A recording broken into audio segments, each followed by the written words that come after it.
இன்றைக்கு நாம் தியானிக்க இருக்கிற வசனம் சங்கீதம் 54 அதிகாரம் 7வது வசனம். அவர் எல்லா நெருக்கத்தையும் நீக்கி என்னை விடுவித்தார். என் கண் என் சத்துருக்களில் நீதி சரிக்கட்டுதலை கண்டது. தாவீது இங்க சொல்றார், அவருடைய எல்லா நெருக்கத்தையும் கர்த்தர் நீக்கி அவரை விடுவித்தார். அவருடைய கண்களுக்கு முன்பாக அவருடைய சத்துருக்களுக்கு தேவன் நீதி சரிக்கட்டுதலை கண்டதுன்னு சொல்றார்.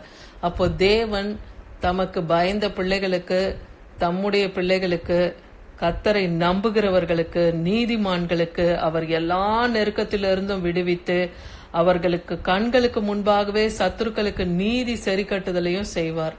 அதுதான் இங்க தாவீது அவர் உணர்வுபூர்வமாய் உணர்ந்து இந்த வசனத்தை சொல்லி இருக்கிறத பாக்கிறோம். சங்கீதம் 59:10 பாருங்க, கர்த்தர் தம்முடைய கிருபையினாலே என்னை சந்திப்பார். தேவன் என் சத்துருக்களுக்கு வரும் நீதி சரி கட்டுதலை நான் காணும்படி செய்வார். அவர் நம்புறாரு, சத்துருக்களுடைய நீதி சரி கட்டுதலை நான் காண்பேன் என்று அவர் நம்பினார். எப்படி நம்பினார்னா, தேவனுடைய கிருபை இருந்தா நம் சத்துருக்களுடைய நீதி சரி கட்டுதலை காண முடியும். அப்ப தேவ கிருபை நமக்கு வேணும்.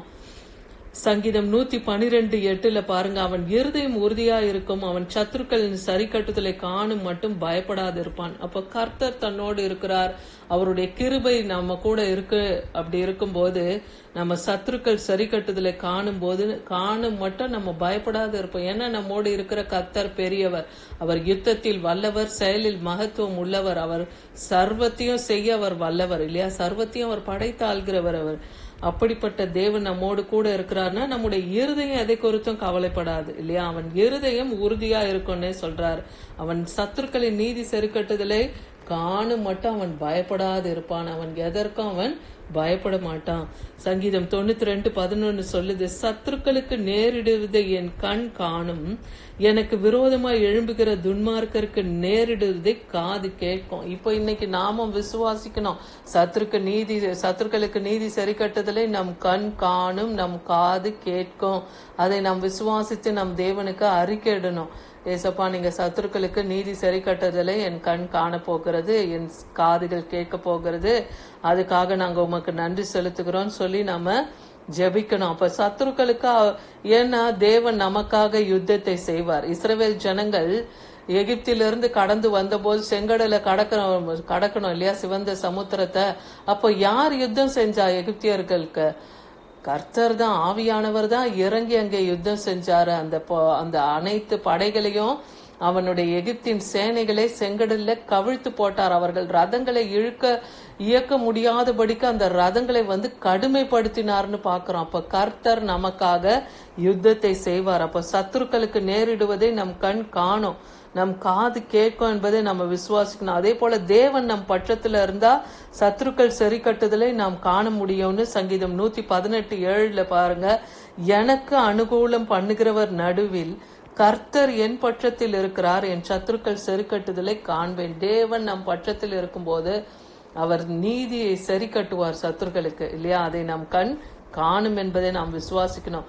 சரி, இதெல்லாம் நம்ம எதுக்காக வாஞ்சிக்கிறோம், எதை நோக்கி நாம போகணும் நம்ம விரும்புறோம்? அதற்கு சத்துருக்கள் தடையா இருக்காங்கன்னா, பரம ராஜ்யத்தை, பரலோகத்தை, நித்திய ஜீவனை அடைவதற்கு தான் சத்துருக்கள் இந்த நாள்ல நமக்கு விரோதமாய் போராடிக்கிட்டே இருக்காங்க இல்லையா.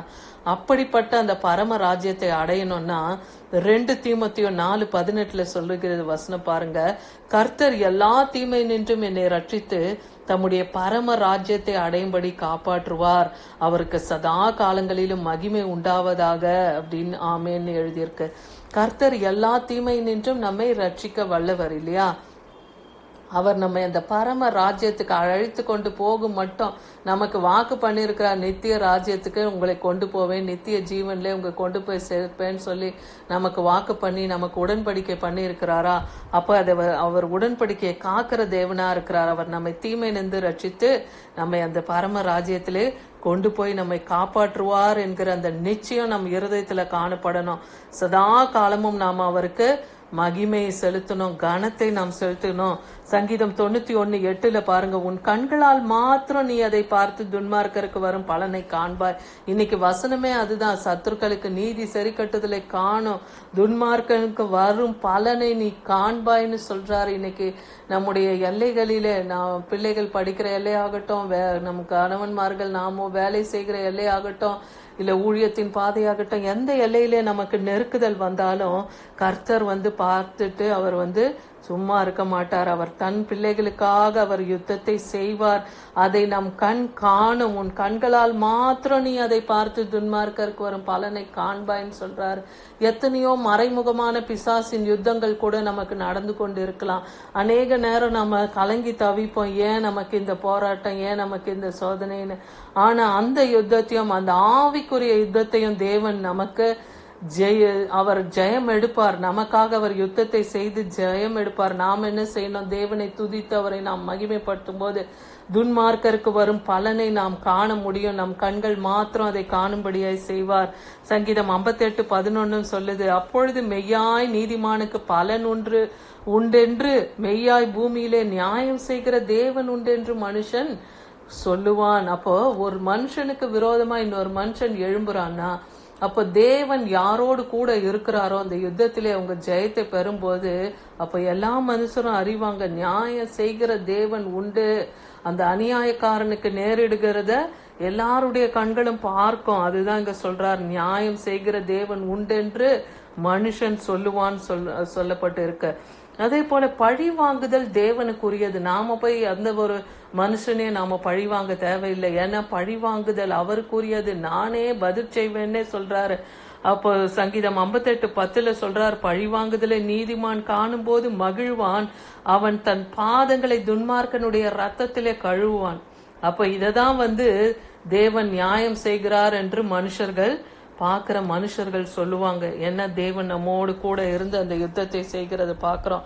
சங்கீதம் 37:34 பாருங்க, நீ கர்த்தருக்கு காத்திருந்து அவருடைய வழியை கைக்கொள், அப்பொழுது நீ பூமியை சுதந்திரித்துக் கொள்வதற்கு அவர் உன்னை உயர்த்துவார், துன்மார்க்கன் அறுப்புண்டு போவதை நீ காண்பாய்.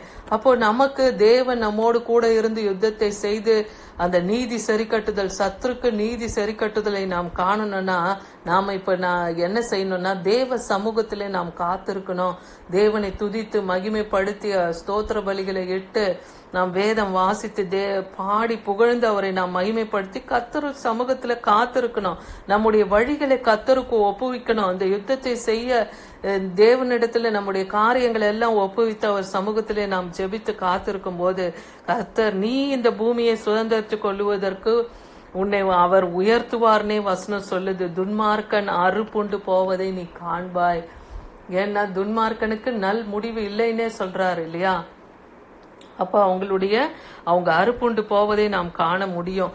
இங்க 1 சாமுவேல் 26:24 பாருங்க, இங்க தாவீதை சவுல் ராஜா துரத்துக்கிறாரு இல்லையா? அவர் எங்க பார்த்தாலும் அவரை பிடிக்கணும், அவரை கொலை செய்யணும்ட்டு எத்தனம் பண்ணி அவங்க சுற்றி திரிகிறாங்க. அப்போ சீப் வனாந்தரத்துல தாவீது தங்கி இருக்கிறது சவுல் ராஜாவுக்கு அறிவிக்கப்படுது. இந்த மாதிரி தாவீது எஷிமோனுக்கு எதிரே ஆக்கிலா மேட்டிலே ஒளிந்து கொண்டு இருக்கிறான் என்கிற அந்த செய்தி இந்த 1 சாமுவேல் 26ஆம் அதிகாரம் முழுதும் நீங்க வாசித்து பாத்தீங்கன்னா இதுல தெரியும். அப்போ அங்க தாவீது போய் அங்க இருக்கிறாரு. அவரை அறிந்து அங்க அவர் இருக்கிறார் என்று அறிந்து சவுலும் அவருடைய படைகளும் 3000 பேரும் அவர்களுடைய அந்த படை தலைவர்கள் எல்லாமும் சேர்ந்து அங்க போய் அங்க முகாமிட்டு இருக்கிறாங்க. அப்போ அதே எல்லையில தாவீதும் இருக்கிறாரு. அன்று இரவு அவங்க எல்லாரும் சவுலும் அவனுடைய படைகளும் அவரை சுற்றிலும் பாதுகாப்பாக அவங்க எல்லாரும் படுத்து தூங்கி கொண்டு இருக்கும் போது சவுளுடைய தலைமாட்டிலே ஒரு ஈட்டி நடப்பட்டு இருக்கு. அது பக்கத்துல அவருடைய தண்ணீர் சொம்பு இருக்கு. அன்று இரவு தாவீதும் அவனுடைய படைத்தலைவனும் 2 பேரும் அந்த இலையில கடந்து போய் அந்த ஈட்டியும் சொம்பையும் அந்த இடத்துல இருந்து எடுத்துட்டு வரத பாக்குறோம். மறுநாள் அதிகாலையில தாவீது அவரு சத்தமா சவுலை நோக்கி கூப்பிடுறாரு. அங்க அப்னேர் அவருடைய படைத்தலைவரை நோக்கி கூப்பிடுறாரு பாருங்க. இந்த 1 சாமுவேல் 26:15 அப்பொழுது தாவீது அப்னேரை நோக்கி, நீ வீரன் அல்லவா? இஸ்ரவேலில் உமக்கு சரியானவன் யார்? பின்னே நீர் உம்முடைய ஆண்டவனாகிய ராஜாவை காக்காமற் போனது என்ன? ஜனத்தில் ஒருவன் உம்முடைய ஆண்டவனாகிய ராஜாவை கொல்லும்படி வந்திருந்தானே. அப்போ அன்னைக்கு இரவு நான் வந்திருந்தேன். அன்று இரவு நான் கொன்று போட்டு இருந்தா அதான் அந்த இரவே சவுலுக்கு அவருடைய காரியம் முடிஞ்சிருக்கும். ஆனா நீ பாதுகாப்பா இருந்த அப்னேரே நீ என்ன செஞ்சுக்கிட்டு இருந்த? தூங்கிட்டு இருந்தியான்னு கேக்குறாரு. அப்போ ஆனாலும் கர்த்தர் அபிஷேகம் பண்ணின சவுல் மீது தாவீது கை போட எப்பவுமே அஞ்சுகிறார் இல்லையா? அவர் அபிஷேகம் பண்ணப்பட்டவர்னு. அதான், நீர் செய்த இந்த காரியம் நல்லதல்ல, கர்த்தர் அபிஷேகம் பண்ணின உங்கள் ஆண்டவனை நீங்கள் காக்காமற் போனபடியால் நீங்கள் மரணத்துக்கு பாத்திரவான்கள். இப்போது ராஜாவின் தலைமாட்டில் இருக்கிற அவருடைய ஈட்டியும் தண்ணீர் சொம்பும் எங்கே என்று பாரும்னு சொல்றாங்க. அப்பதான் அவங்க பாக்குறாங்க, அங்க ஈட்டியும் சொம்பும் இல்ல, அது தாவீதின் கையில இருக்குன்ட்டு. அப்போ தாவீது அங்க சவுல் மீது கை போடாம இருக்கிறார், அவரை கொலை செய்யல இல்லையா? ஆனா அந்த காரியத்தை சவுல் உணர்றாரு இல்லையா? அவர் நினைச்சிருந்தா அந்த ஒரு நிமிஷத்துல அவரை கொன்று போட்டு இருக்கலாம். ஆனா அவர் தேவனுக்கு பயப்படுகிறார், அபிஷேகம் பண்ணப்பட்டவர் மேல கை போடக்கூடாதுன்ட்டு. அதான் இங்க 20வது வசனத்துல பாருங்க, இப்போதும் கர்த்தருடைய சமூகத்தில் என் ரத்தம் தரையில் விழாது இருப்பதாக, மலைகளிலே ஒரு கௌதாரியை வெட்டுகிறது போல இஸ்ரவேலின் ராஜா இந்த தெல்லு பூச்சியை தேட வந்தாரோன்னு சொல்றாரு. என்னையா ஒரு கொல்ல வந்தாரு, தெல்லு பூச்சின்னு தன்னைத்தானே அங்க தாவீது தாழ்த்துக்கிறத பாக்குறோம். அங்க அந்த ராஜாவின் ஜீவனை அவர் காப்பாற்றுகிறத பாக்குறோம்.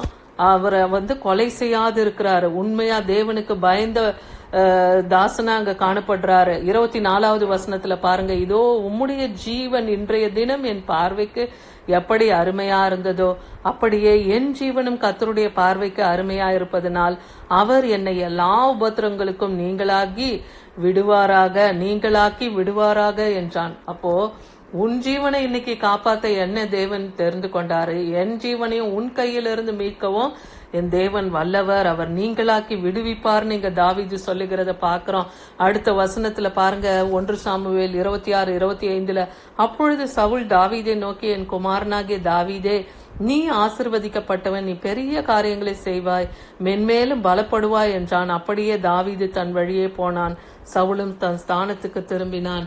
அப்போ இங்கே தாவீது தன் நெருக்கத்திலே கர்த்தரை நோக்கி கூப்பிடும் பொழுதெல்லாம் தேவன் நெருங்கி அவரை விடுதலை ஆக்கினார். இன்னைக்கு அதுதான் வசனம், அவர் எல்லா நெருக்கத்தையும் நீக்கி என்னை விடுவித்தார், என் கண் என் சத்துருக்களின் நீதி சரி கட்டுதலை காணும்படி செய்வார். அந்த விசுவாசம் இன்றைக்கு நமக்குள்ளாகவும் காணப்படணும்.